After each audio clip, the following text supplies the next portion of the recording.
sudah raisen, ye. Mbak Trio Karima Putri. Mbak Tria Karima Putri. Mbak Tria Karima Putri. Ya. Ya. Mbak Raditya Larasati. Hadir, Bu. Mbak Arina Dian Yulianti. Hadir, Bu. Mbak Mas Denny belum hadir? Sudah, Bu, hadir. sudah, Bu. Sudah, Bu, Oh, sudah, Bu. Oke, sudah. Sudah, Bu. Iya. Ya, ini berarti tambah 25. Oh, sudah 25 berarti hadir semua ya. Karena sudah 25. Oke, Bapak Ibu saya tidak jadi melanjutkan absen karena tadi Mas Denny mencari yang tidak hadir. Baik Bapak Ibu, saya screen absen dulu. Mohon perhatiannya untuk tampil di layar. Berdiri.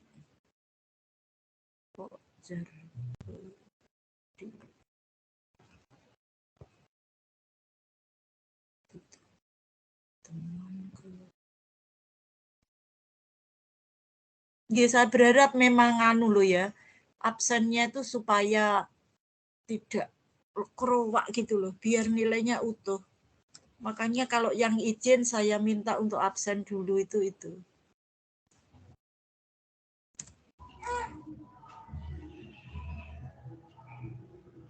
Ya, saya screen dulu untuk absennya. Halaman pertama.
Baik, Bapak Ibu absen sudah selesai. Terima kasih.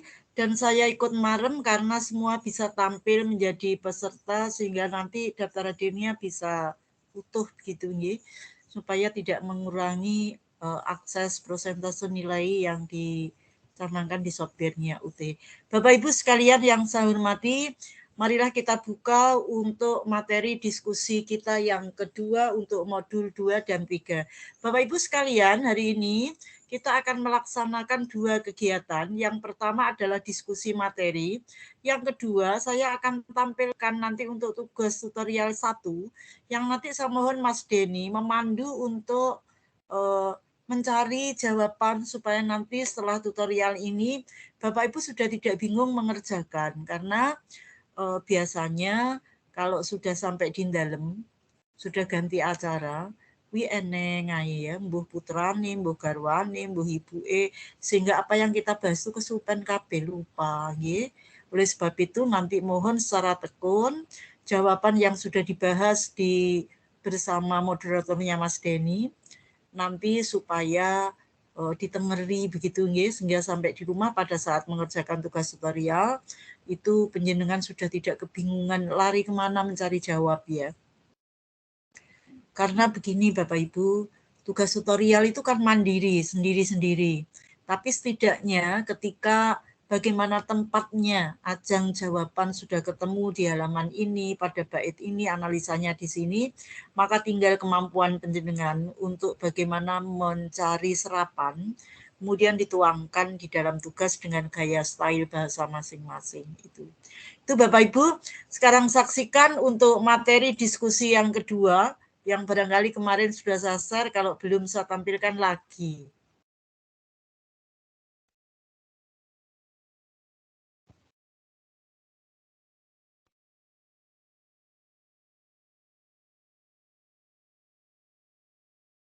Kalau sudah tampil, Bapak Ibu paring dawuh nggih. Sampun Ibu. Nggih, Bapak Ibu sekalian, mohon Bapak Ibu untuk membuka modulnya, saya beri kesempatan 10 menit untuk mencari jawab kira-kira penjenengan nanti akan berperan di mana dari modul yang sudah saya sediakan ini. Silakan Bapak Ibu untuk istilahnya membaca sekilas, kemudian yang ada di layar ini tetap saya tampilkan seperti ini, supaya penyan mudah kira-kira nanti ketika diskusi harus urun rembuk apa begitu. Ya, 10 menit untuk menyiapkan diri, silahkan.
Baik, Bapak Ibu, sekiranya waktu sudah cukup untuk melaksanakan diskusi, persiapan kita sudah cukup bagus. Marilah Bapak Ibu kita awali diskusi ini dengan menampilkan pertanyaan nomor 1. Bapak Ibu sekalian, pada modul 2 itu tertera tentang pelayanan ABK. Sekarang persoalannya, apakah bermakna ABK itu dilayani dengan baik? Jadi kalau kita melihat betapa kekhususan untuk ABK sehingga pelayanan itu dibahas. Apakah betul-betul pelayanan itu memiliki fungsi kuat bagi ABK? Diskusi saya buka, silakan. Halo Bapak Ibu, apakah mendengar suara saya? Mendengar Ibu. Mendengar Ibu. Ya, silahkan Bapak Ibu. Jadi sudah saya uraikan, jadi ketika kita berbicara ABK, begitu pentingkah tentang ABK harus dilayani. Sejauh mana ABK itu membutuhkan pelayanan?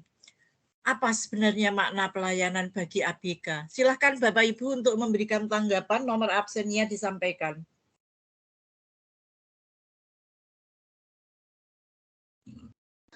Mohon izin menjawab, Ibu. Ya, nomor absennya Wong Ayu. Nomor absen Sita Maratin, nomor absen 24. Iya, terima kasih. Silahkan memberikan ilustrasi jawabannya. Oke, di modul 2 ini kita akan belajar tentang jenis pelayanan. Seperti kita tahu sendiri, pelayanan ini berarti kan servis. Kenapa sih kok sebegitu pentingnya servis untuk ABK ini? Karena dari segi anaknya, perkembangannya, kita dibedakan layanan-layanan ini ada 3, yaitu layanan fisik, kemudian layanan pendidikan, dan juga layanan sosial emosionalnya. Kenapa kok sebegitu pentingnya? Karena memang anak berkebutuhan khusus ini belum bisa anak ini berbeda, tidak seperti anak-anak yang biasanya bisa mengolah atau beradaptasi sendiri, karena itu pelayanannya juga khusus seperti itu. Sangat sangat bermakna dan sangat pentingnya di situ, di titik karena mereka berbeda itu, Bu. Nah, nanti jenis-jenis pelayanannya itu sangat beragam, ada 8 kalau tidak salah, nanti di KB2-nya itu akan dijelaskan di modulnya itu.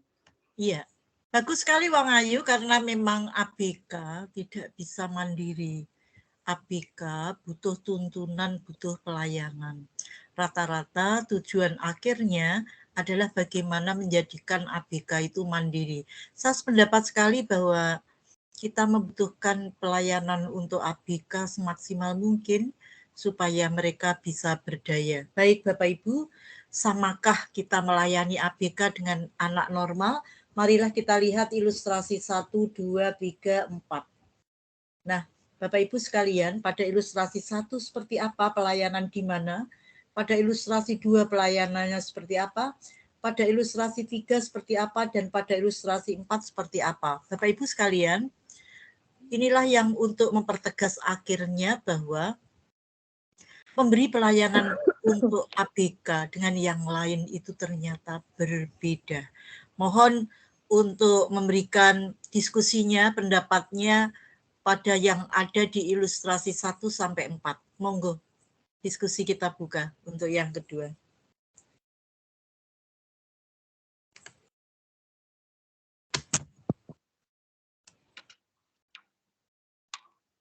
Jadi di situ ada bagaimana menanggapi nasabah bank, bagaimana menjadi seorang pramugari, dan seterusnya. Di situ nanti kita akan sadar benar bahwa menghadapi orang normal dengan ABK tentu berbeda seperti itu. Intinya seperti itu. Silakan ditanggapi untuk ilustrasi 1 sampai 4. Monggo.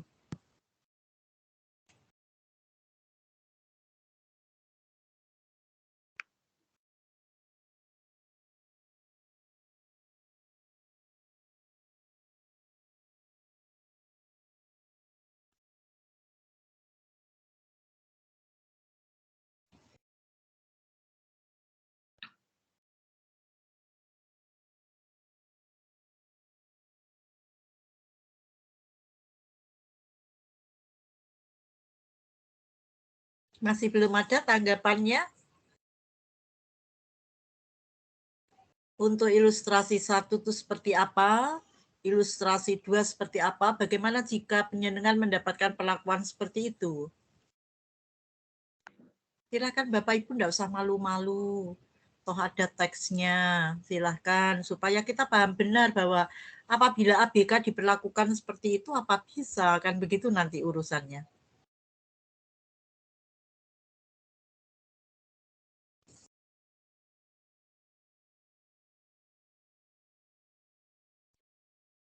Halo Bapak Ibu.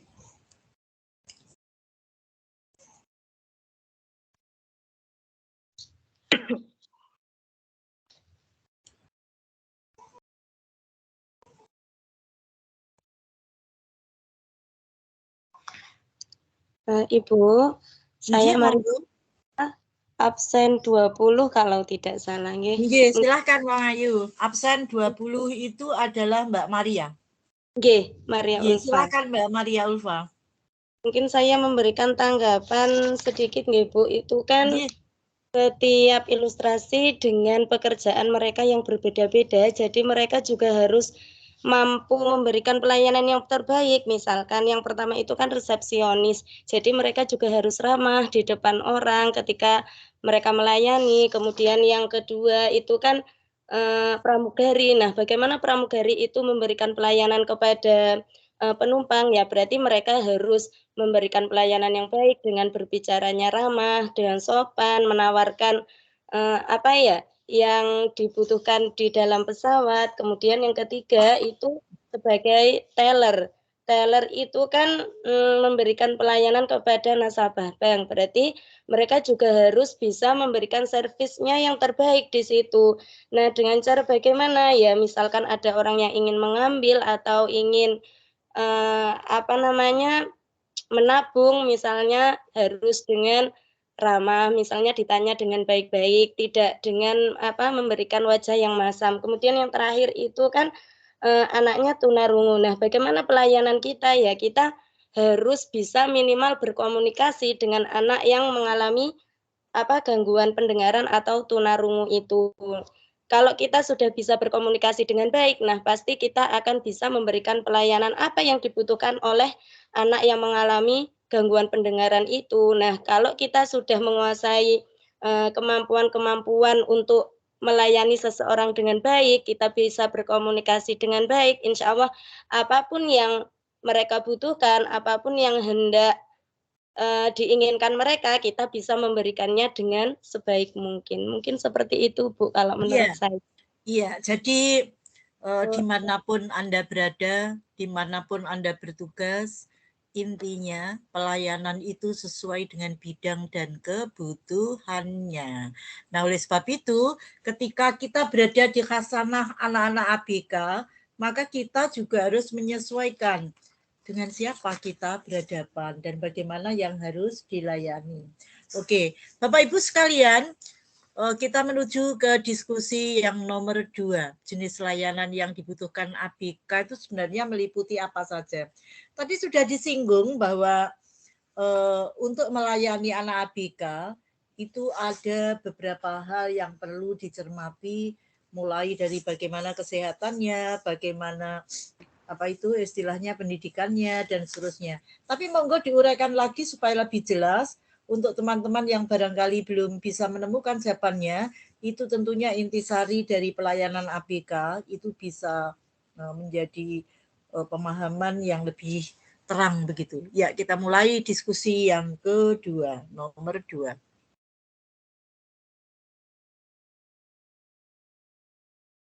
Jenis layanan apa yang dibutuhkan ABK? Monggo Bapak Ibu. Iya, silakan nomor absennya Wang Ayu. Nomor absen 22. Iya, silakan. Nomor absen 22 itu Mbak Datuliza. Iya, silakan.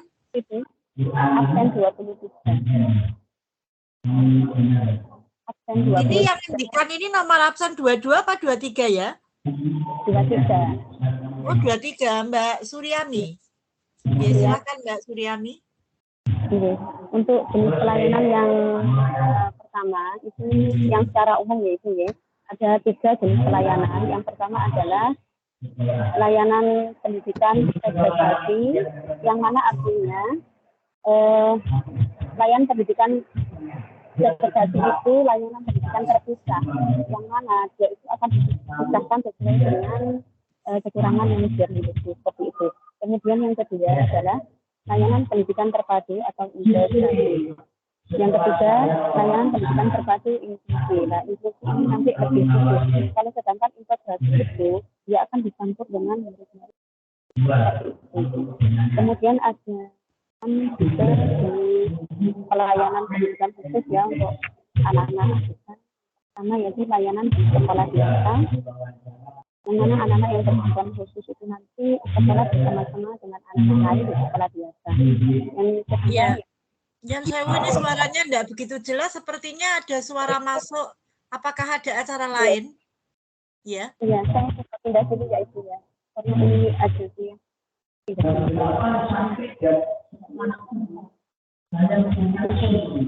Ya, suaranya tidak begitu jelas. Sekali lagi, Bapak Ibu sekalian, mohon kalau ingin menyampaikan idenya, cari waktu atau cari tempat atau cari suara yang tidak bisa masuk, nggih.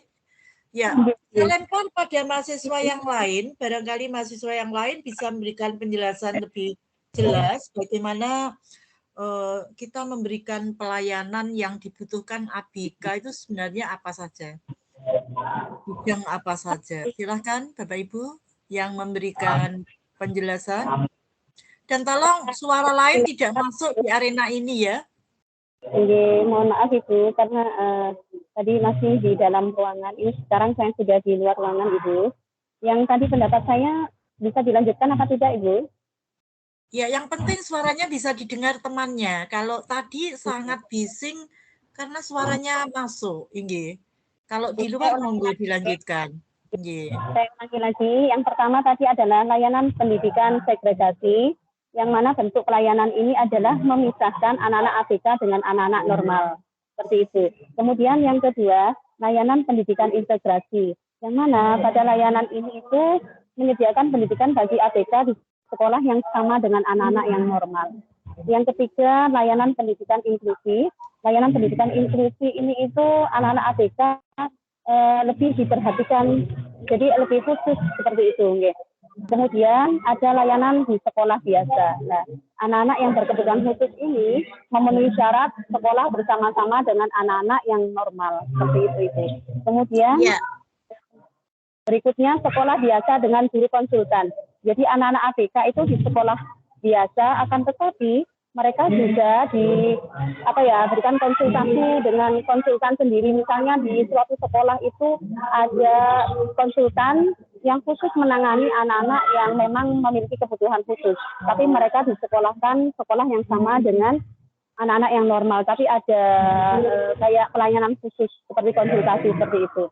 Kemudian sekolah biasa dengan guru berkunjung. Nah, di sini ABK, anak-anak itu bersekolah di sekolah biasa dengan para guru yang mengajar di sekolah tersebut, akan tetapi mereka dibantu oleh guru yang berkunjung. Jadi dibantu dalam hal apa? Ya, untuk mengatasi apa yang dibutuhkan oleh anak-anak yang berkebutuhan khusus tersebut itu. Kemudian ada model ruang sumber. Nah, model ruang sumber ini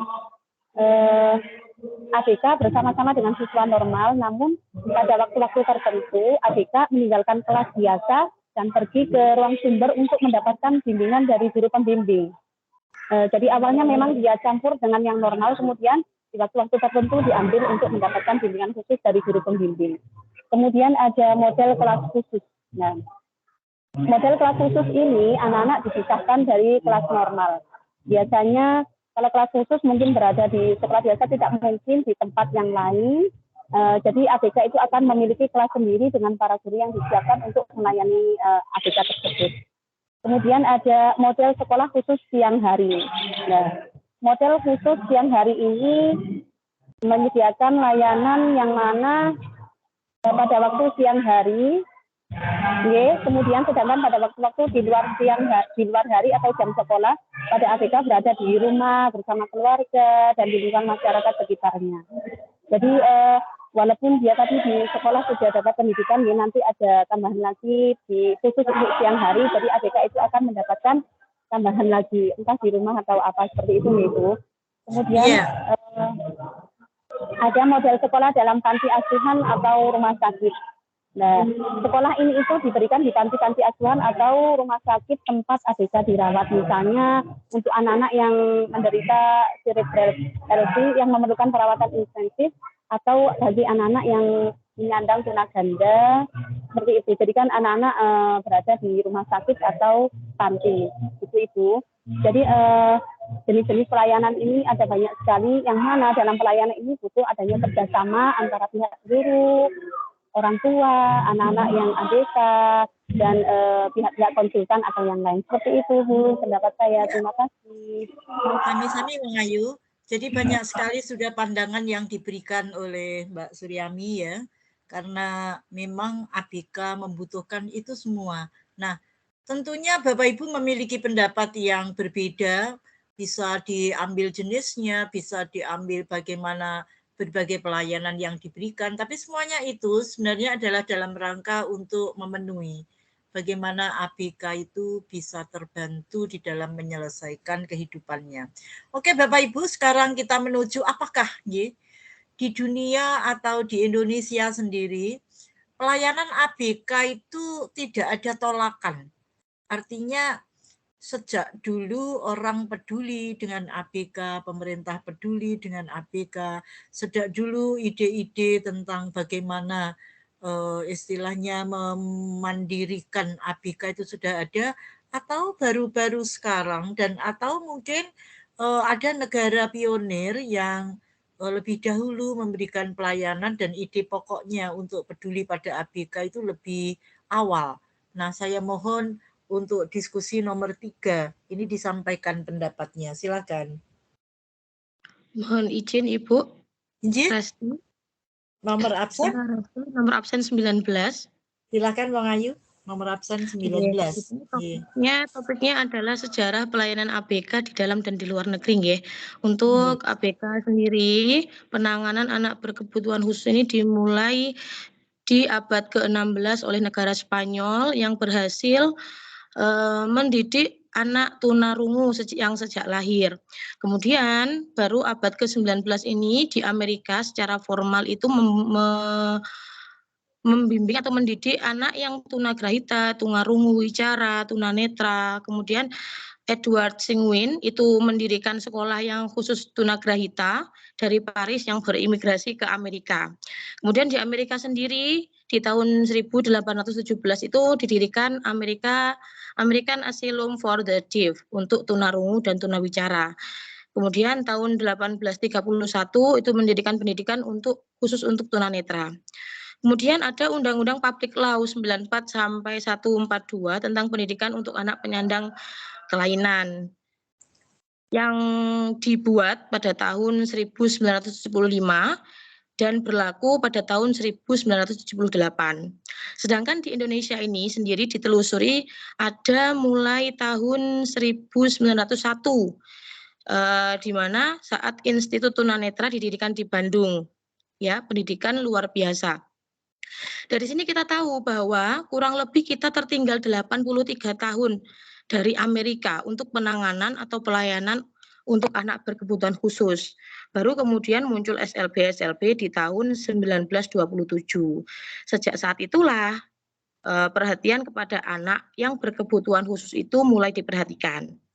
Setelah merdeka, 17 Agustus 45, muncul statement bahwa setiap warga negara berhak mendapat pendidikan yang tertuang dalam pasal 31 Undang-Undang Dasar 1945. Saat itu pendidikan luar biasa diprakarsai oleh yayasan. Masih yayasan ya, jadi belum ada resmi dari pemerintah. Baru pada peraturan pemerintah nomor 72 tahun 1991 terkait sekolah luar biasa, ada SLBA, SLBB, SLBC, sampai SLBG sesuai dengan kebutuhan dari anak yang memiliki kelainan tersebut. Di situ ada SLBA, SLBB, CD itu ada di Denpasar, Malang, dan di Jakarta juga ada. Baru pemerintah mendirikan SDLB, nggih. Nah, hingga saat ini sudah ada kurang lebih 1.248 ini ada di tabel di modul nggih, sekolah yang melayani pendidikan untuk anak luar biasa, untuk anak berkebutuhan khusus gitu. Juga selain SLB, SDLB, sekarang sudah ada SMPLB, SMALB. Jadi untuk pelayanan untuk anak ABK berkebutuhan khusus ini kita tertinggal dari negara lain. Kita baru muncul di sini di Indonesia ini baru 1901 dengan adanya Institut Tunanetra yang didirikan di Bandung. Seperti itu. Kalau sekarang insya Allah sekolah luar biasa itu sudah ada di setiap daerah, setiap kota untuk melayani anak-anak yang berkebutuhan khusus. Di samping itu juga ada psikiater atau mungkin tempat-tempat untuk melayani anak yang berkebutuhan khusus. Seperti itu Ibu tanggapan saya terkait sejarah ABK di dalam lengkap sekali Wang Ayu. Jadi peran Spanyol, peran Amerika, dan peran kita sendiri rupanya kita tidak, meskipun 80 tahun yang disampaikan dengan Amerika ada selisih sekian panjang, tapi kita ketahui bersama bahwa kita juga berada di alam yang tidak merdeka, ya. Kita berada di alam penjajahan sehingga gerak langkah kita pantas kalau kita agak tertinggal. Karena memang kita merdekanya tahun 1945, sedangkan Amerika itu Declaration of Independence-nya 1776. Pantas kalau kita masih tertinggal 80 itu masih baik. Ya. Baik, terima kasih sekali lengkap jawaban penjenengan. Sekarang kelanjutan dari bagaimana layanan ABK di dalam dan luar negeri, maka kita akan tegaskan bagaimana peran negara ketika mengawali memberikan layanan ABK, jaminan-jaminan apa, hak-hak apa yang diberikan pada ABK oleh negara, sehingga sampai sekarang akhirnya terwadai di dalam sekolah-sekolah yang namanya SLPA, SLPB, SLPC, dan seterusnya. Diskusi untuk nomor 4 kita buka, silahkan memberikan pendapatnya.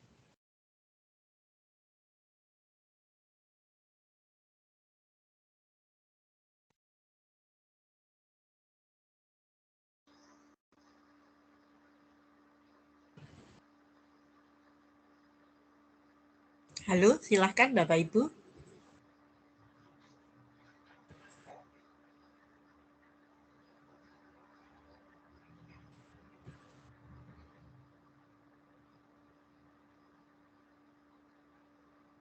Ya, apakah negara punya peran sekarang untuk bagaimana memberikan layanan kepada ABK? Ya, punya Bu. Ya, Otomatis. ada, Bu. Silakan, siapa yang akan memberikan pendapatnya? Nomor berapa? Ya, saya Bu, nomor absen 8. Silakan, monggo nomor absen 8 Mas Denny. Silakan Mas Denny. Ya, untuk peran negara ya, kalau di Indonesia yang saya tahu saja sih, saya tidak terlalu mendalami peran negara secara penuh ya. Artinya satu memang membuat kurikulum sendiri untuk ABK ya, salah satunya di SLB. Terus memberikan sertifikasi pelatihan untuk guru sehingga nanti menjadi sekolah inklusi. Selanjutnya memberikan wadah seperti kompetisi atau kayak sejenis komunitas untuk memang khusus kepada ABK.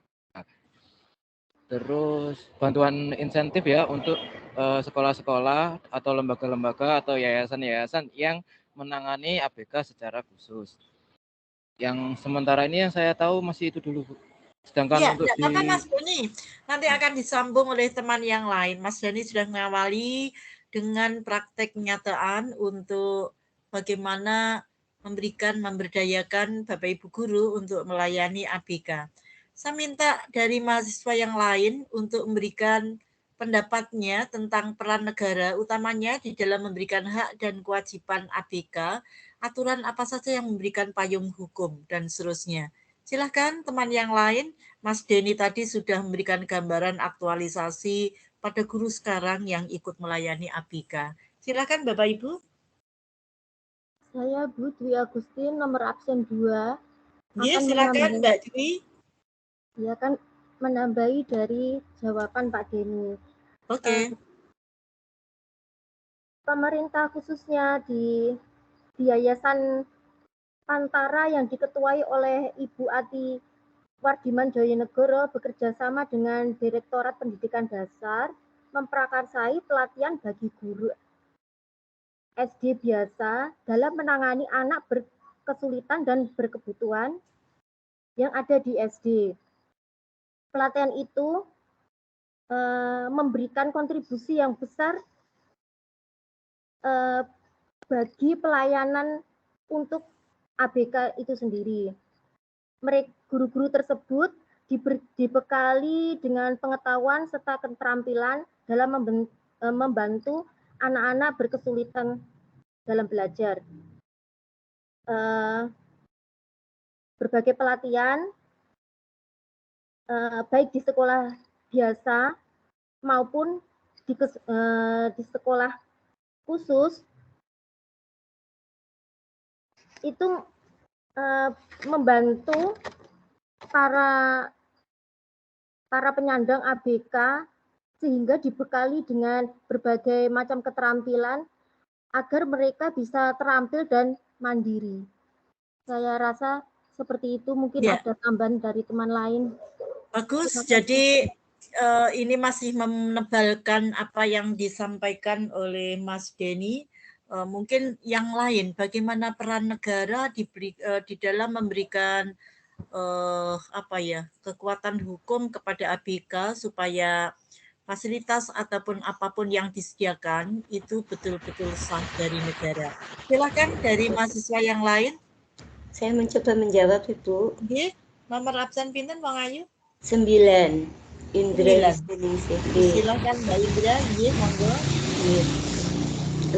Menurut saya pemeran pemerintah dalam ABK yaitu memberikan pendidikan inklusif.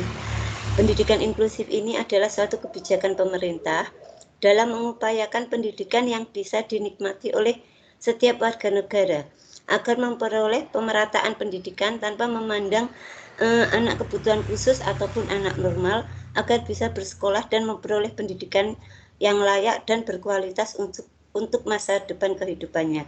Kemudian yang berikutnya adalah tentang aturan pemerintahnya. Pada pasal 3 Undang-Undang Nomor 20 Tahun 2003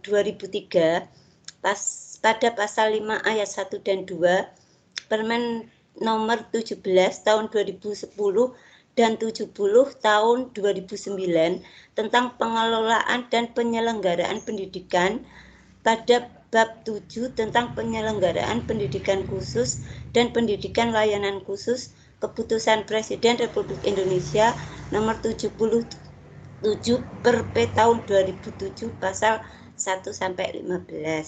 Terus pendidikan inklusif yang memadukan antara terpadu dan inklusi penuh. Itu model pendidikan inklusif yang diselenggarakan pemerintah Indonesia, yaitu model pendidikan inklusif moderat. Pendidikan inklusif moderat yang dimaksud yaitu pendidikan inklusif yang memadukan antara terpadu dan inklusi penuh. Model moderat ini dikenal dengan model mainstreaming.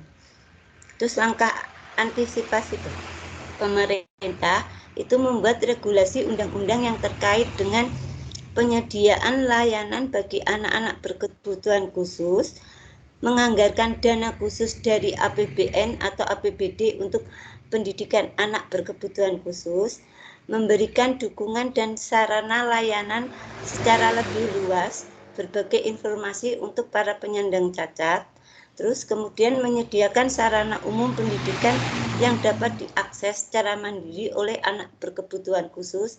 Kemudian yang terakhir adalah mendorong peran swasta untuk ikut serta membantu pemberdayaan anak berkebutuhan khusus. Demikian Ibu. Ya, terima kasih sudah mulai ditampakkan aturan negara. Bagaimana dengan Undang-Undang Dasar sendiri? Adakah yang memberikan jaminan pada ABK? Selain Undang-Undang Nomor 17? Silahkan. Saya mau mencoba menambahkan jawaban, Bu. Ya. Saya Faradita Octavia, nomor absen 12. Ya, silakan Wang Ayu. Ya. Kalau menurut saya layanan yang diberikan untuk anak berkebutuhan khusus di Indonesia sudah baik dengan adanya peraturan perundang-undangan mengenai anak berkebutuhan khusus yang ada dalam pasal 54 Undang-Undang Nomor 39 Tahun 1999 tentang hak asasi manusia, yaitu setiap anak yang cacat fisik dan mental berhak memperoleh perawatan, pendidikan, pelatihan, dan bantuan khusus atas biaya negara untuk menjamin kehidupannya sesuai dengan martabat kemanusiaan, meningkatkan diri dan kemampuan berpartisipasi dalam kehidupan masyarakat bernegara. Nah, di Indonesia ini saya rasa sudah cukup baik penanganan untuk anak ABK dengan diadakannya biasanya ada lomba untuk khusus khusus anak berkebutuhan khusus itu kan sudah dilombakan di dunia olahraga juga para ada game itu Bu ya, para game itu kan juga olahraga yang dikhususkan untuk anak berkebutuhan khusus. Nah, terus juga sekarang kan untuk kalau pendaftaran PNS atau apa kan untuk anak berkebutuhan khusus kan ya ada posisinya gitu Bu. Seperti itu. Ya, baik. Dari saya. Semakin lengkap hasil diskusi untuk nomor 4. Jadi bagus sekali dari beberapa teman saling menyempurnakan dan akhirnya kita punya kekayaan untuk memberikan jawaban. Baik, sekarang kita menuju pada bentuk-bentuk pelayanan yang tepat di dalam ABK itu jenis layanan yang bagaimana? Segregasikah? Atau integrasikah? Atau inklusikah? Lalu apakah masing-masing penanganan itu benar-benar memiliki kelebihan? Apakah bisa dipilih salah satu? Dan atau pakai pola lain yang sesuai dengan ABK sendiri? Silakan untuk nomor 5 diskusi kita buka. Silakan.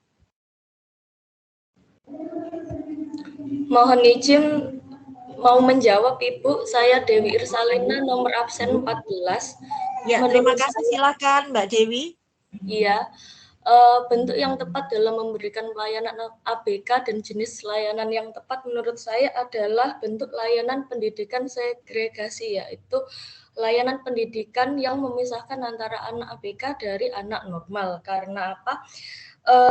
Di sini di Indonesia sendiri terdapat anak ABK itu ada tunanetra, yaitu tidak bisa melihat, tunarungu tidak bisa mendengar, tunagrahita memiliki keterlambatan mental, lalu tunadaksa memiliki anggota tubuh yang tidak sempurna, lalu tunalaras itu anak yang memiliki hambatan dalam kontrol emosi dan kontrol sosial.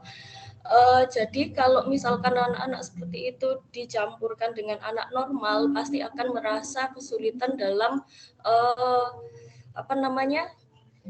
menyamakan persepsi dengan anak-anak yang normal lainnya, dan guru pun juga akan merasa keberatan dalam mengajarkan materi.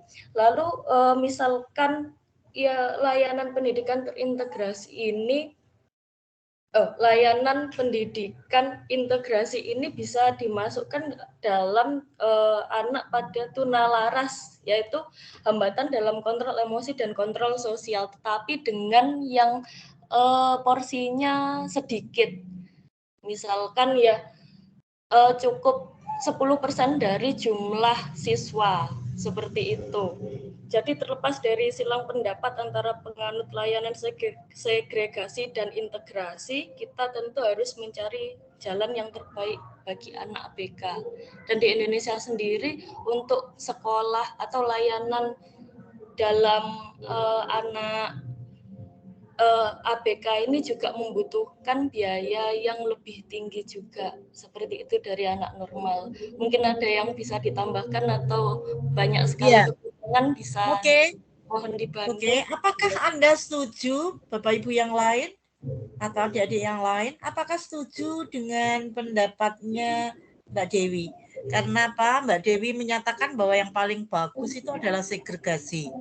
Apakah seperti itu pendapat yang lain? Silahkan memperkuat atau memberikan alternatif pendapat yang lain. Silahkan untuk nomor 5. Ya, Bu. Saya Bu. Bu Rida dulu ya, Bu Rida dulu. Bu Rida saja dulu. Soalnya saya sudah tadi.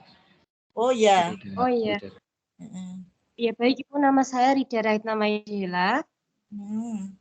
Nomor absen pirang Ayu? Saya nomor Nomor- absen. Sebentar Bu, saya lihat dulu, saya lupa. Mbak siapa toh? Tadi Rida. Rida Rahitna Maida. Rida. Pindahin pakai apal ya orangnya. Mbak Rida nomor 15 dihafalkan nggih? Nggih. Ya, silakan Mbak Rida.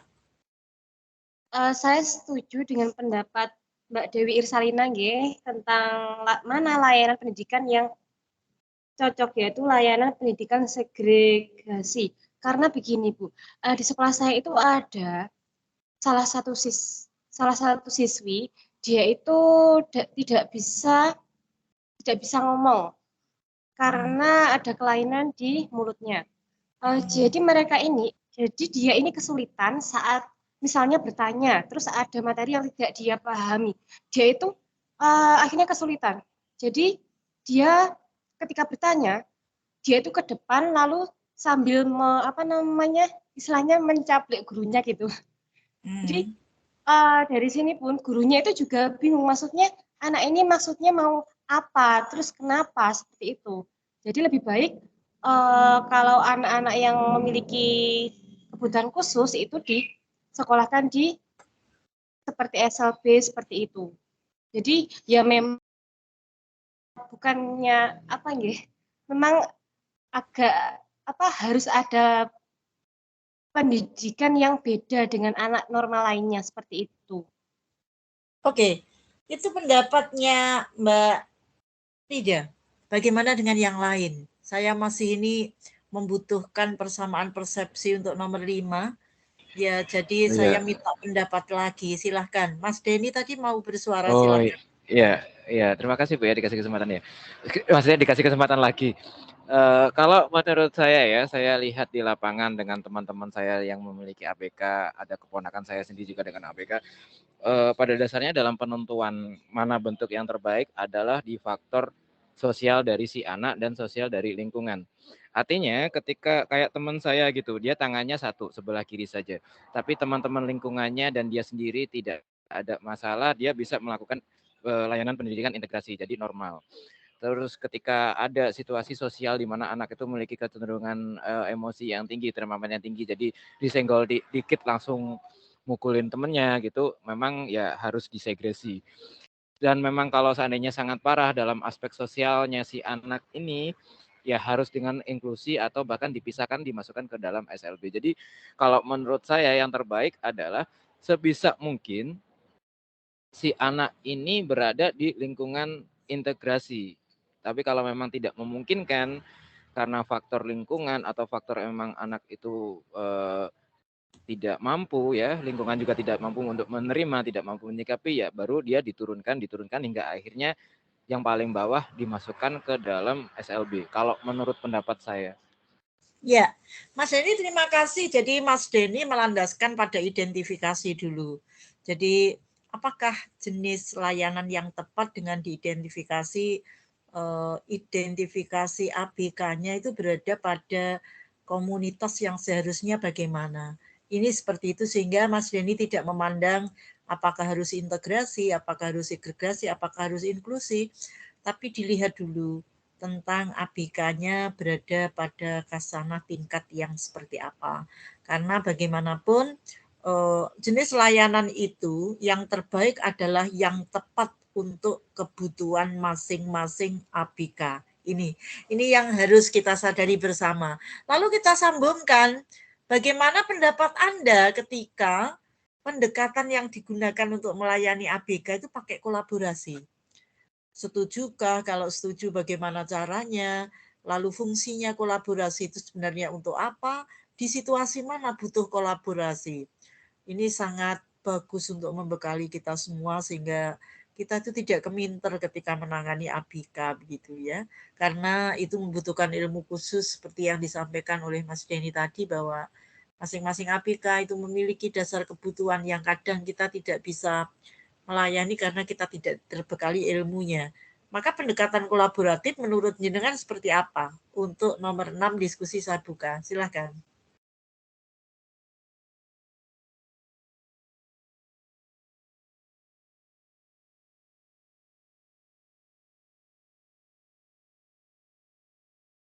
Saya izin menanggapi, Bu. Iya, monggo Bang Ayu, nomor absen berapa? Ya, nomor absen 11 Siti Nurlaylatul.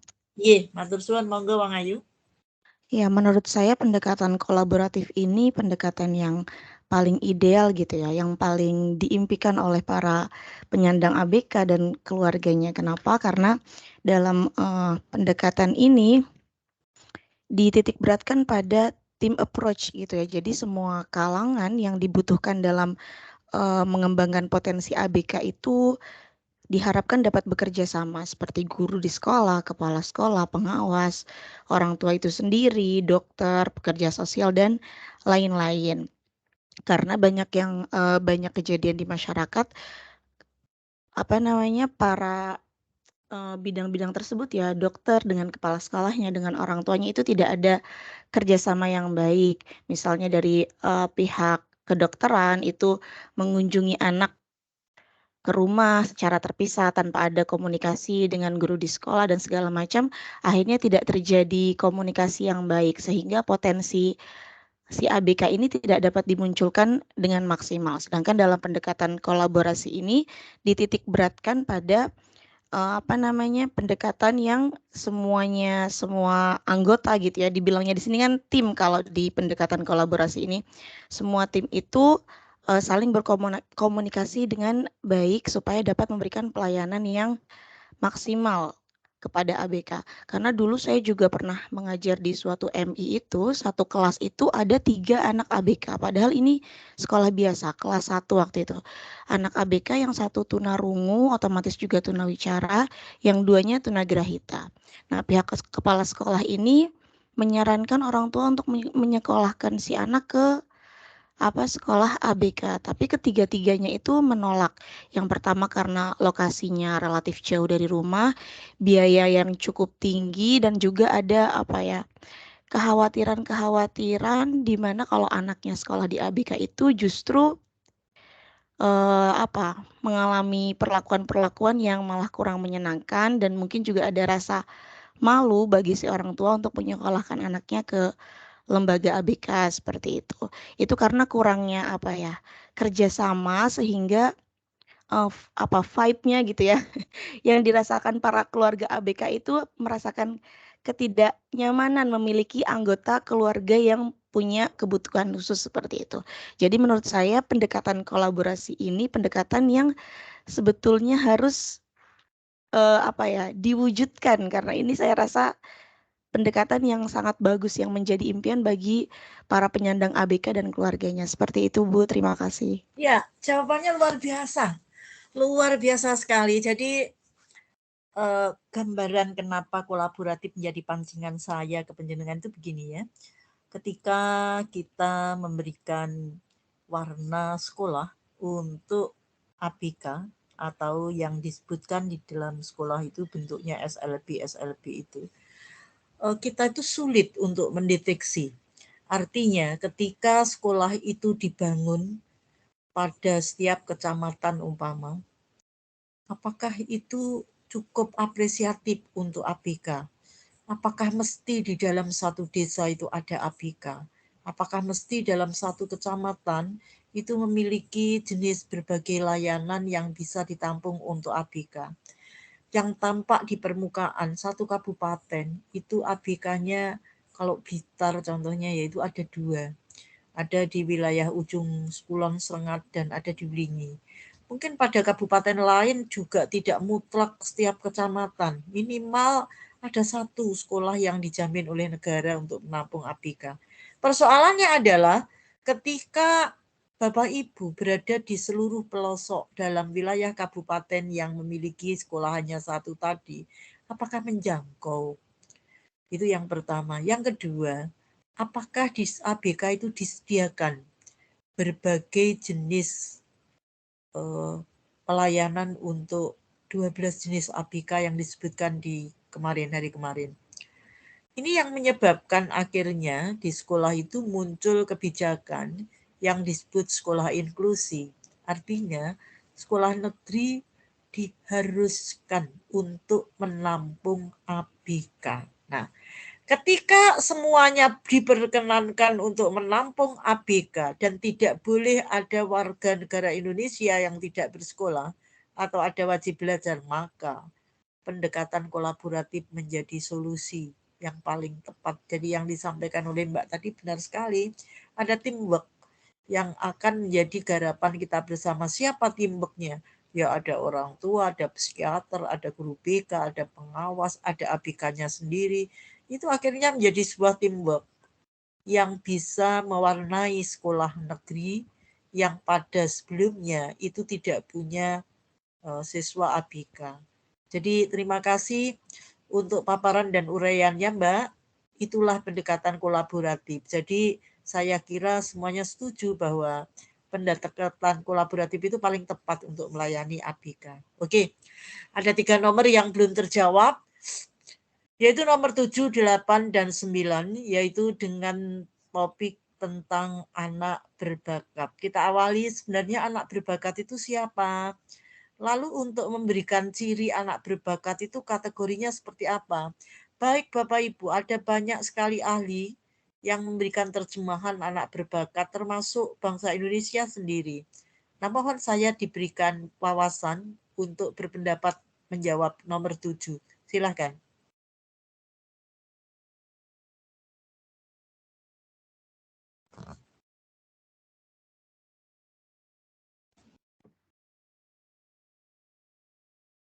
Mohon menjawab, Ibu. Ya, siap, monggo. Nomor berapa, Wong Ayu? Nomor 13, Naslia. Ya, Mbak Naslia Ayu nih. Silakan, Wong Ayu. Kalau di yang ada di modulnya, itu anak berbakat itu didefinisikan sebagai orang-orang profesional yang mampu mencapai prestasi yang tinggi karena memiliki kemampuan yang luar biasa. Jadi kemampuannya melebihi kemampuan pada siswa atau orang-orang di seusianya atau levelnya. Bidangnya itu dia menonjol pada bidang misalkan di intelektual umumnya atau bidang kreativitasnya. Bisa di bidang kinetik atau terus seni. Bisa bidang psikososial atau kepemimpinannya. Nah, seperti itu, Ibu. Iya. Nah, saya masih memerlukan penyempurnaan dari ciri anak berbakat. Silakan dari mahasiswa lain yang ingin menyuarakan pendapatnya. Silakan. Ibu, saya ingin mencoba menambahkan sedikit. Iya, silakan Wang Ayu, nomor berapa? Nomor absen 3, Dia Arum. Iya, Mbak Diah Arum. Silakan Mbak Diah. Menurut saya, ciri-ciri anak yang berbakat itu bisa dilihat dari kemampuannya dalam intelektual dan non-intelektual. Jadi anak-anak yang memiliki keunggulan di atas rata-rata itu bisa dilihat dari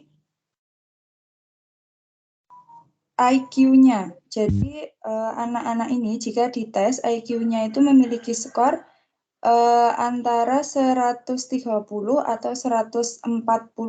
Itu menurut Gill dan Gallagher tahun 1979 halaman 6. Di situ dijelaskan bahwa anak-anak yang memiliki IQ tinggi itu dia termasuk ke dalam anak-anak yang memiliki atau berbakat tinggi seperti itu. Ya, ini sudah ada tanggapan yang lebih memperjelas tentang ciri anak berbakat. Barangkali ada yang bisa memberikan tambahan lagi sehingga ciri anak berbakat itu mudah dikenali. Silahkan. Mbak Arum sudah, ayo silahkan yang ingin memberikan kejelasan lagi supaya bagaimana kita membuat justifikasi, wah anak ini berbakat, anak ini tidak. Itu bisa kita pastikan. Silahkan, tadi Mbak Arum sudah memberikan argumennya dari Sudut IQ. Sekarang yang lain. Ya, silakan. Coba menjawab, Bu. Iya, nomor saya Hamidatul Iza, absen 22. Ya, silakan, Mbak. Mbak Ayu Jadul Isa. Salah satu ciri anak berbakat itu kan selain yang tadi bisa disebutkan, yaitu mereka menonjol pada beberapa aspek. Mereka biasanya akan secara konsisten menonjol dalam satu atau beberapa bidang, baik kreativitas, kinetik, maupun bidang kepemimpinan.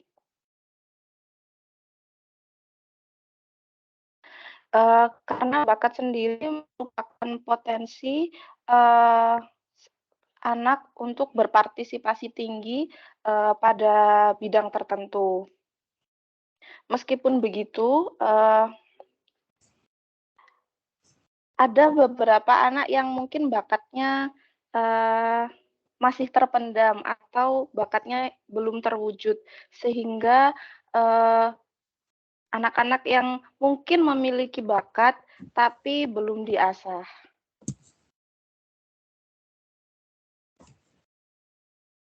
Ada lagi Wong Ayu Ya, yang Bu. perlu ditambahkan?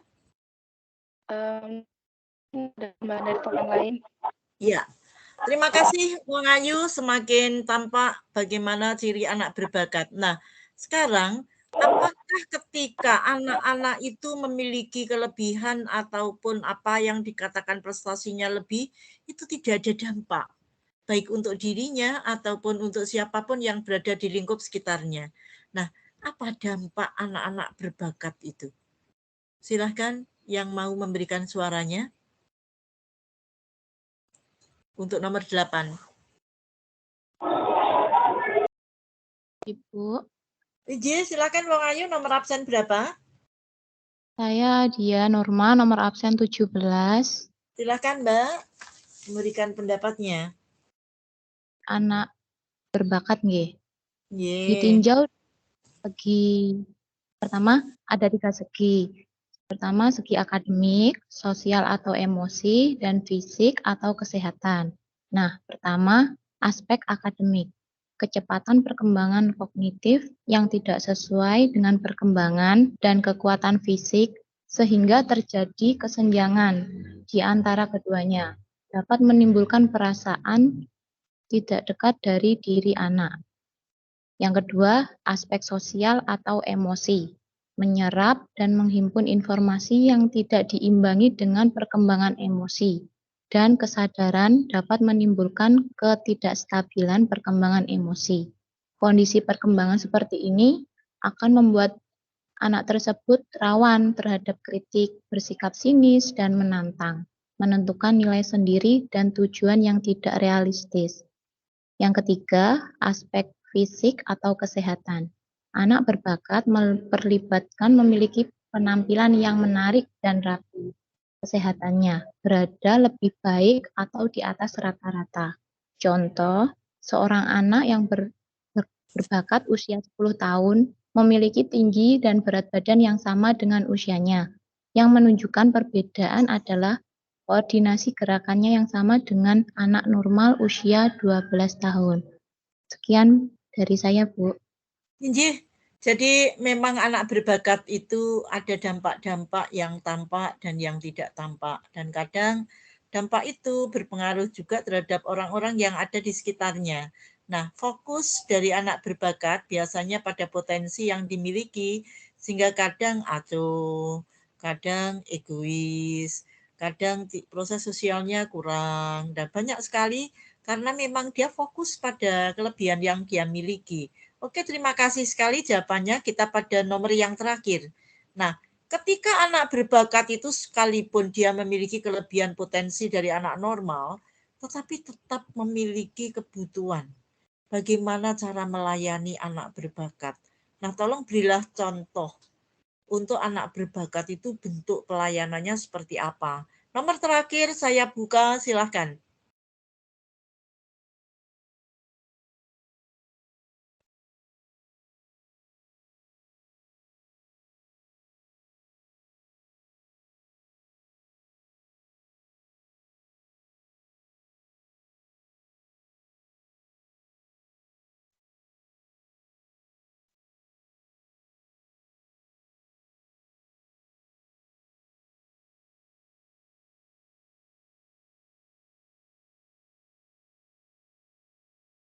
Ya, halo. Siapa yang akan memberikan pendapatnya untuk nomor 9? Saya Bu mohon izin menjawab. Nomor berapa Wang Ayu? Saya nomor absen 1 Bu, Yeni Susanti. Ya, silakan Mbak Yeni. Jenis-jenis layanan bagi anak berbakat. Nah, jenis layanannya itu sangat banyak. Misalkan saja yaitu dari jenis layanan pendidikan. Di situ perlu diadakan suatu kelas pengayaan, yang mana guru kelas melakukan suatu program tanpa bantuan petugas dari luar. Kemudian dibutuhkan guru konsultan, yang mana ini merupakan bagian dari belajarnya, Bu. Ya. Kemudian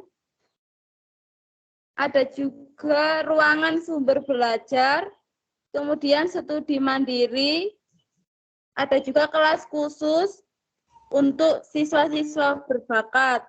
Kemudian ada juga adaptasi program. Adaptasi program itu merupakan cara untuk mempercepat atau mengelompokkan siswa-siswa yang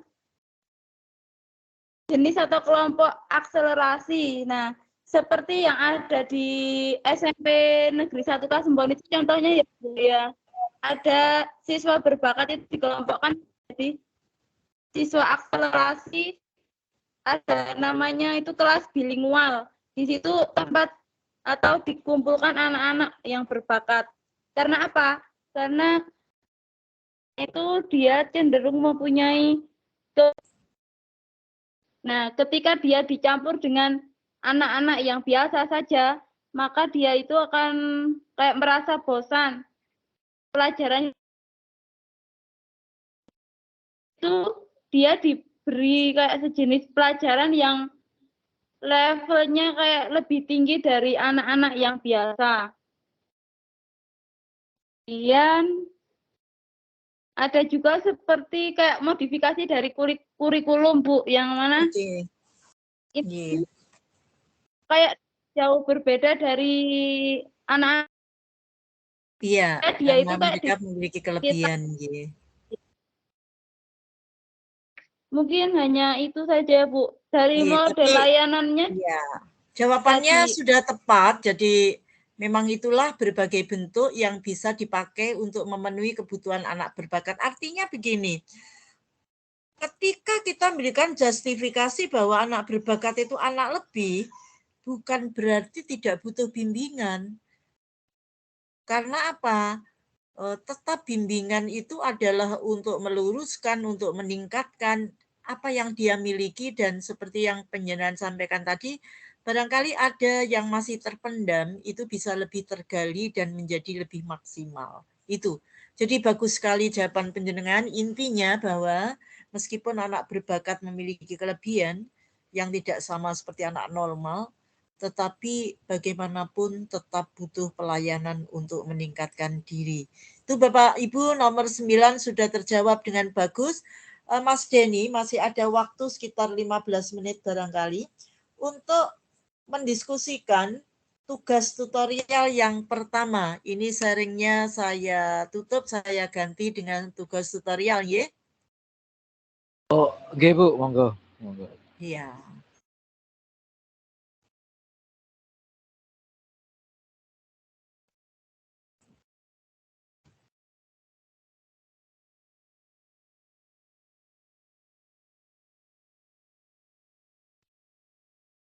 Oke, Bapak Ibu, pada pertemuan yang ketiga, tugas mahasiswa adalah mengerjakan tugas tutorial 1. Tugas tutorial ini adalah tugas mandiri yang harus dikerjakan oleh mahasiswa, tetapi bahannya bisa didiskusikan di kelas ini. Karena apa? Saya menyadari benar bahwa ketika penjenengan semua berada pada komunitas belajar seperti ini, koyo-koyo wiso, kuwi jawabane ngene, jawabane ngene. Tetapi setelah acara ini selesai, ganti materi di rumah sudah ganti arena, kemudian di dinas sudah ganti pemikiran, maka seperti hilang semua. Oleh sebab itu maka Mas Denny saya mohon untuk materi soal tutorial yang nomor 1 sampai 5 saya cukup memberikan soal 5 ini mohon untuk didiskusikan ya, didiskusikan kira-kira jawabannya mengarah kemana, dan Bapak Ibu memberi tanda di modul sehingga nanti untuk sampai di rumah pada situasi saatnya mengerjakan itu Bapak Ibu masih ingat. Nah, itu akan dipandu oleh Mas Denny. Tolong didiskusikan bersama, ditanyakan teman-temannya yang bisa menjawab nomor 1 siapa, yang mungkin bisa menambahi siapa seperti diskusi kita hari ini, lalu ditengeri berada di mana, lalu dituangkan di dalam alternatif kalimat yang sesuai dengan bakat dan argumen penyair masing-masing. Pada pertemuan ketiga hari Sabtu sebelum hari Minggu, tugas ini sudah disampaikan pada koordinator lapangan, yaitu untuk tugas tutorialnya kalau tidak salah Mbak Resti. Ini dikumpulkan ke Mbak Resti. Kemudian untuk modul 1, 2, 3 semuanya yang sudah didiskusikan dengan caranya tertentu dari Mas Denny itu, yang penting setiap mahasiswa itu punya resume modul 1, 2, 3 dan akan dikumpulkan pada Mbak Diah Arum. Ini. Jadi pada minggu depan pertemuan ketiga itu ada 2 tugas yang harus dikumpulkan, yaitu resume modul 1, 2, 3 ke Mbak Diah Arum, sementara tugas tutorial akan dikumpulkan ke Mbak Resti. Selebihnya nanti bagi yang kurang yang nagih itu adalah Mas Denny selaku ketua kelas. Oke Mas Denny, waktu sepenuhnya saya serahkan pada panjenengan untuk memimpin diskusi menyiapkan bagaimana tugas tutorial ini bisa terjawab. Monggo Mas Denny, waktu semuanya saya berikan dan berakhir pada 12:04 begitu ya Mas Denny ya? Nggih, Bu. Ya, insya Allah lebih silakan lagi. Mas Denny, waktu sepenuhnya saya serahkan ke panjenengan, saya tunggu sampai 12:04. Saya berharap penyanyi pulang sudah membawa alternatif jawaban masing-masing. Monggo Mas Denny, waktu sepenuhnya saya aturkan. Terima kasih Bu atas waktunya. Bagaimana teman-teman kalau jadi soal nomor 1 jawabannya sudah jelas ya, karena untuk masalah penyetaraan dan penyebutan yang lebih sopan ya, intinya kan seperti itu. Untuk keterangannya bisa dilihat di modul halaman 1.6. Ya, silakan dikasih tanda. Yang merekam silakan merekam untuk jawaban nomor 1 ya.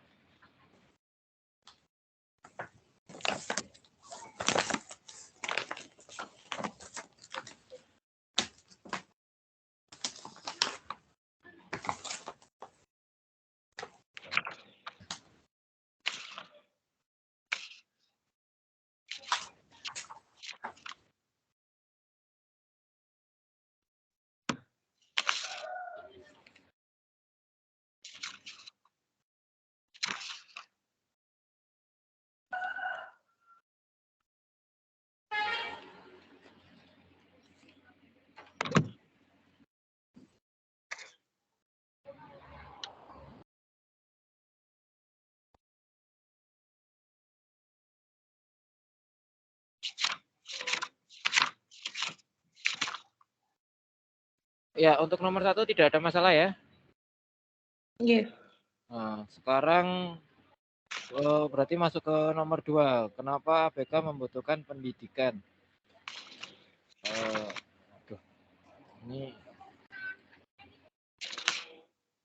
Ini mungkin ada di modul 1 KB3, Pak. Kebutuhan serta hak dan kewajiban anak berkebutuhan khusus. Oh ya. Ya. Berarti di situ modul ya. 1 KB3 itu ada di halaman 1.30. Nah, itu nanti kan ada kebutuhannya, maka bisa ditarik kesimpulan membutuhkan pendidikan apa, nanti bisa dijabarkan dengan kalimatnya sendiri. Jadi bisa disimpulkan ini resume per statement dari KB2 gitu ya? KB3 kalau nggak salah nih. KB3, mohon maaf, modul 1 KB3 ya. Jadi seperti tugas mata kuliah PDD ya. Jadi kayak statement dari KB3 gitu ya. Nggih. Nah, Soalnya ini ada kan hak. kebutuhan kalau fokus di kebutuhan pendidikannya itu ada di halaman 1.32. 1.32. Soalnya nanti Ya. kan sebagai penguat kan ada hak dan kewajiban ABK Nggih. juga.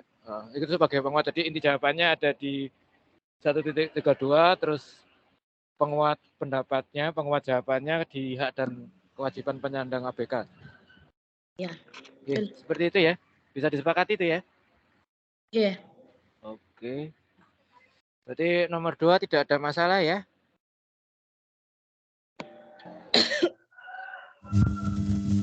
Tidak ada. Ya, Budia, wonten? Tidak ada, Pak. Oh, enggak ada. Enggak, soalnya open mic-nya nyala tadi. Oke, terus nomor 3. Nomor 3 barusan didiskusikan ya. Ya, itu ada di modul 2. Modul 2. Bentar. Kita modul 2 halaman dan apa yang diambil ya. Kita cari dulu apa yang harus diambil dari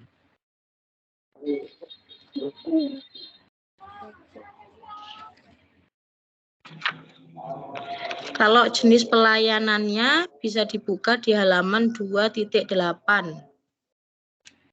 Jenis pelayanan pendidikan bagi anak berkebutuhan khusus. Nah, kalau menurut jenengan idealnya bagaimana? Ini kan alasan pribadi, tapi untuk sumbernya atau referensinya ada di halaman 2.8 poin 2. Kalau nggak salah. Telepon yang lain. Kalau menemukan yang lain. Ya itu secara umum. Ini yang tadi kan ada 3 tadi yang bermakna atau 3 aspek tadi. Bisa ditambahi di bagian itu juga ya. Jadi di modul di KB2, jadi di halaman 2.8 itu terus mungkin bisa di cross referensinya dengan yang di KB2 2.20 pelayanan pendidikan. Oh ya, oke. Bisa di cross di situ ya. Jadi ini kan pendapat pribadi, berarti menarik kesimpulan dari 2 KB1 yang di bagian 2.8 dan di 2.20. Yeah.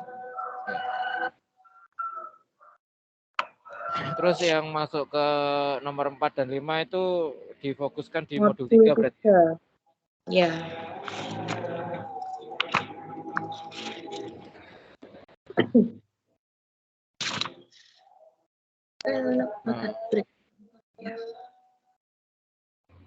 Ini ke definisi ya, kalau disebut anak berbakat bisa masuk definisi enggak tuh? Iya, definisi. Ya berarti di KB1 3.5 sampai 3.5 sampai 3.7 ya. Iya. Itu disimpulkan sendiri, dijadikan jawaban nomor 4.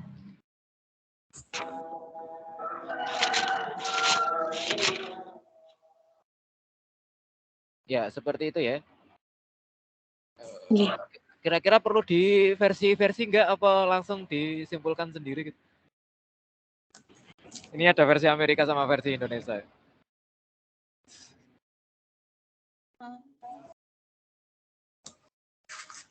Enaknya disepakati saja. Atau mungkin yang tadi berargumen terkait itu bisa menyampaikan lagi, mungkin. Ya, bisa. Atau dengan argumen sendiri kan ujung-ujungnya juga masalahnya. Jadi gini aja biar nggak terlalu lama. Jadi kan itu secara definisi. Selanjutnya kan bisa dicari dari sumber lain juga tentang pengertian anak berbakat gitu. Ya. Yeah. Okay. Nah, ini yang nomor 5 ya sudah seperti itu ya, sudah bisa dimengerti ya teman-teman ya? Iya, bisa.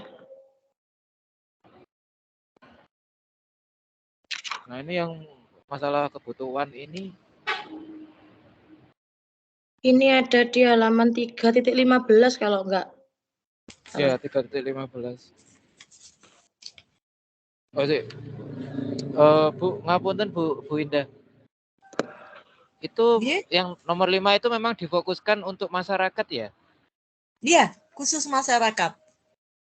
Saya kalau mengambil anak berbakat membutuhkan pendidikan yang berkaitan dengan banyak hal, jawabannya panjang, Mas.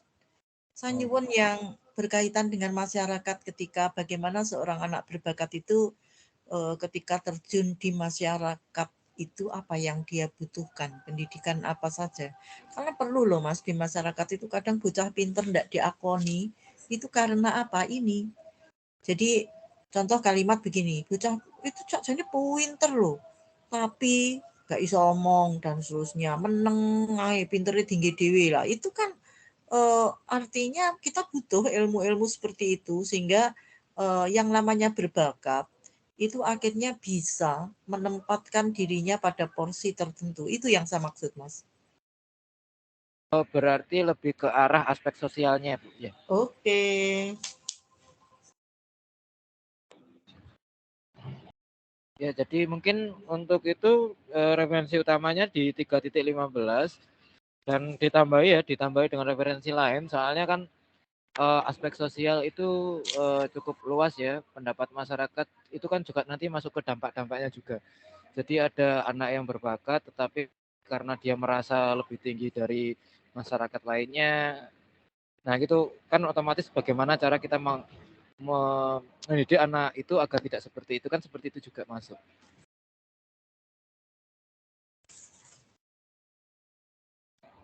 Ya, gimana kalau pendapatnya teman yang lain?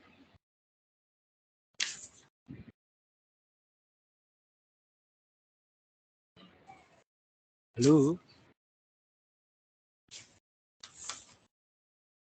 Mungkin sudah cukup jelas, Pak. Sudah ya, berarti insya Allah tidak ada masalah ya. Kalau misalnya memang ada kan kita juga bisa diskusi di forum lain ya.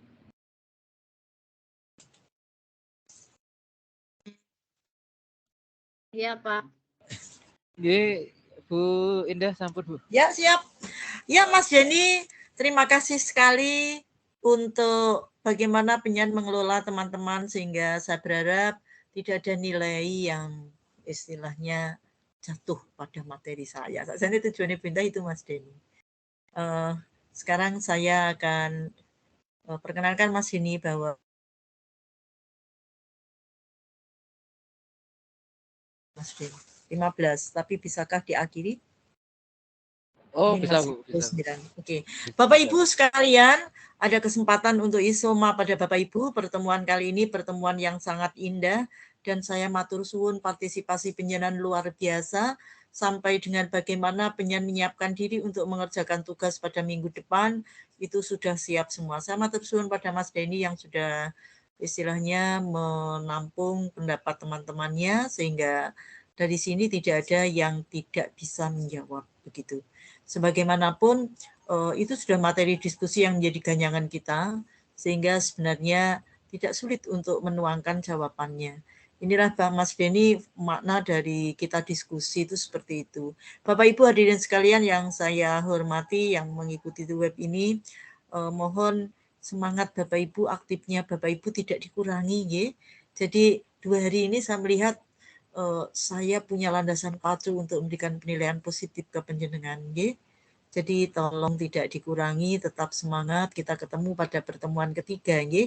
Pertemuan ketiga kita refleksi tentang jawaban dan rata-rata Mas Denny tadi sudah memberikan refleksi jawaban yang benar. Kemudian kita akan menuju pada modul berikutnya. Sehingga materi kita cepat selesai, penyan di pertemuan 8 sudah longgar begitu. Bapak Ibu sekalian, marilah kita bersyukur pada Allah dengan mengucap alhamdulillah bersama-sama. Semoga ilmu yang kita peroleh hari ini menjadi ilmu yang berkah di dunia wal akhirat karena niatan kita adalah untuk membabarkan ilmu kepada yang membutuhkan. Marilah kita mengucapkan hamdalah bersama, dan saya mohon maaf apabila di dalam membawakan mendampingi tutorial Bapak Ibu pada pertemuan yang kedua ini ada banyak hal yang kurang dan mohon dimaafkan. Billahi taufiq wa hidayah. Wassalamualaikum warahmatullahi wabarakatuh. Mari kita berucap alhamdulillah bersama-sama. Alhamdulillahirrahmanirrahim. Ya, semoga kita paringi kesehatan semua, bisa ketemu di pertemuan ketiga. Amin. Amin.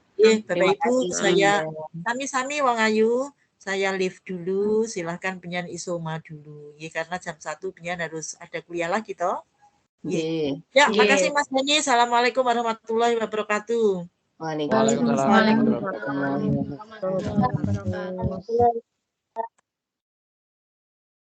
Bu Resti, Bu, mau tanya, kan yang modul 2 kan sudah toh yang kelompokan, terus langsung dikirim gitu tak? Atau nopo nih? Yang Modul 1 resumnya saya sudah buat dari kelompok 1. Resum dengan gabungkan dulu. Oh ya gini. Yang sudah selesai resum 1, resum 2 dan resum 3 bisa dikirim di grup. Nanti biar teman-teman bisa ganti nama, membaca dan merangkum. Ya. Berarti ada langsung di-share di resum grup 3 berarti saya ya? Kalau kelompok kemarin saya sama Bu Resti resum 1 Pak Den. Ya, saya resum 3 saya ya. Saya yang resum 2, yang modul 2. Bu Indra tolong handle. Ngono kuwi lho. Ini teman-teman. Itu kan tugas partisipasi. Nah, nanti kalau setiap kelompok modul 1, modul 2, modul 3 sudah ngirim resumnya masing-masing di grup, nanti kan digabungkan. Nah, setelah menggabungkan itu, tugas partisipasinya dikumpulkan ke Mbak Diah. Yang ke Mbak Diah. Jenengan tugas tutan ya? Ya, saya TT. Oh iya. Berarti nanti setiap individu, setiap orang itu menggabungkan resum 1, 2, 3, jadi 3 partisipasi baru jenengan kasih nama sendiri, kirimkan ke kita dia. tinggal kopas gitu ya. Iya. Ya, kopas. Jadi satu tapi gitu jangan Bu ya. kopasnya ya nggak apa-apa sih. Ini kan kalau saya menangkapnya kemarin Bu Indah memang nggak apa-apa. Kalau dijadikan satu gitu sampai 9 kelompok kan buat resum, ada tugasnya. Kayaknya memang harus kopas-kopasnya deh. Soalnya kan itu jadi buku pegangan toh. Intinya inti maksudnya. Ya cuma kan satu kelompok dibagi. Kita ngirimnya individu, tapi kita boleh diskusi membuat resumnya. Iya. Ya kita cari jalan yang mudah saja lah. Siratul Mustaqim itu ada. Makasih Bu Resti, Pak Deni semuanya.